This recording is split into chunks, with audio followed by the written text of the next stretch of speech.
Chairman ছিলেন, এই বিএনপির মানুষ ভোট দিয়ে আপনাকে উপজেলা চেয়ারম্যান বানিয়েছে। আপনি কলাপাড়ার জন্য কি করেছেন? একটা এই আপনাদের ডাব্লিউএস তো বাদ দেন, মোস্তাফিজ সাহেব কলাপাড়াতে একটা ইট বসাইছে আমি দেখি নাই কখনো।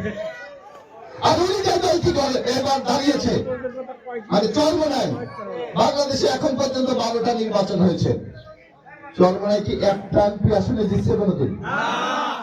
কি জিতছে? না জিতছে আপনাদের কোলা টোলা দিয়ে জিতছে, মাথা নাকি রাখো যেতে নাই। যে দলটা একটা আসলে জিততে পারে না সেই দল ক্ষমতায় যায় কেন? দেখেন একটু জিজ্ঞাসা করেন তো, ওদেরকে জিজ্ঞাসা করেন ভাই উন্নয়ন যে করবা, আজ পর্যন্ত বাংলাদেশের ইতিহাসে একটি আসলে তোমরা জয়যুক্ত হতে পারো নাই, তাহলে আগামীতে কেমনে তোমরা ক্ষমতায় যাবে? অর্থাৎ আপনাদের সাথে চিটারি করতেছে, আপনাদেরকে বিভ্রান্ত করতেছে। আগামী দিনে কলাপাড়ার এই উন্নয়ন যাতে হয় সেটা বাধা সৃষ্টি করছে।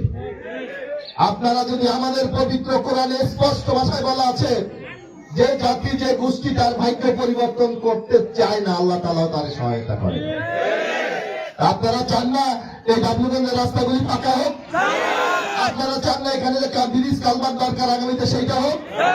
আপনারা চান না যে স্কুল কলেজ মাদ্রাসা আছে সেগুলির বিল্ডিং হোক?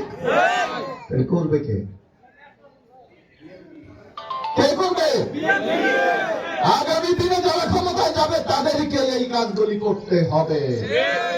আপনি যদি যারা এখন বাংলাদেশে আপনি যদি যে কোনো লোককে জিজ্ঞেস করেন, অনেক আছে না আন্দোলন করি আমরা, তারও যদি জিজ্ঞেস করেন তা আগামীতে ক্ষমতা যাবে বিএনপি, কি বলে না?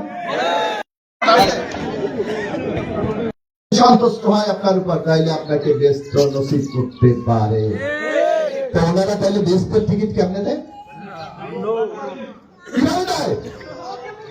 এটা আরেকটা বাঙালি অর্থাৎ এই ধর্মকে ব্যবহার করতে চায়।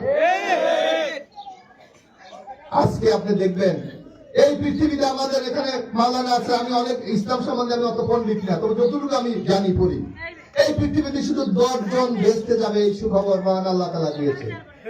10 জন, আবু বকর ওমর সহ 10 জন যাবে, আর কেউ পৃথিবীতে বেঁচতে যাবে এই সুসংবাদ কেউ পায় নাই। এই চরমোনাই ওনারা মাওলানা হিদায়াতুল্লাহ কেমনে কয় যে বেঁচতে যাবে? মুসলমানরা কেমনে বলে বেঁচতে যাবে? অর্থাৎ মানুষকে বিভ্রান্ত করতে চায়, আমাদের ধর্মকে তার গোড়ায় দাঁড় করাতে চায়। এদের বিরুদ্ধে আমাদের সোচ্চার থাকতে হয়।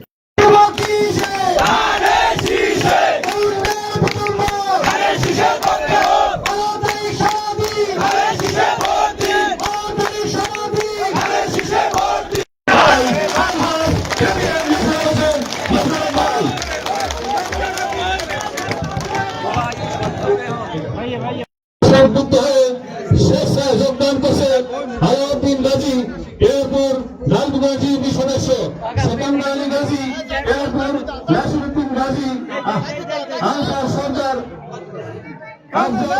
আফজল গাজী, সুলতান হাওলাদার, জামাল খান, আব্দুল গাজী, আমির গাজী, মহসিন হাওলাদার, সুরহান খান মারাটা, এরা আজকে বাংলাদেশ জাতীয়তাবাদী দলের আদর্শ আছেন।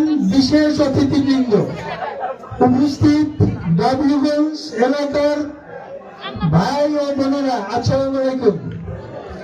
আসলে অনেকক্ষণ পর্যন্ত আপনারা বক্তৃতা শুনতেছেন, আমি অল্প কিছু কথা বলবো যে আমরা কেন এই ধানের শীষে মাতার যে প্রার্থী সভাপতি জনাব হাবিব হুমায়ুন শিকদার উপস্থিত আছেন, মহিপুর থানা শাখার সম্মানিত সভাপতি আব্দুল জলিল হাওলাদার উপস্থিত আছেন, মহিপুর থানা শাখার সাধারণ সম্পাদক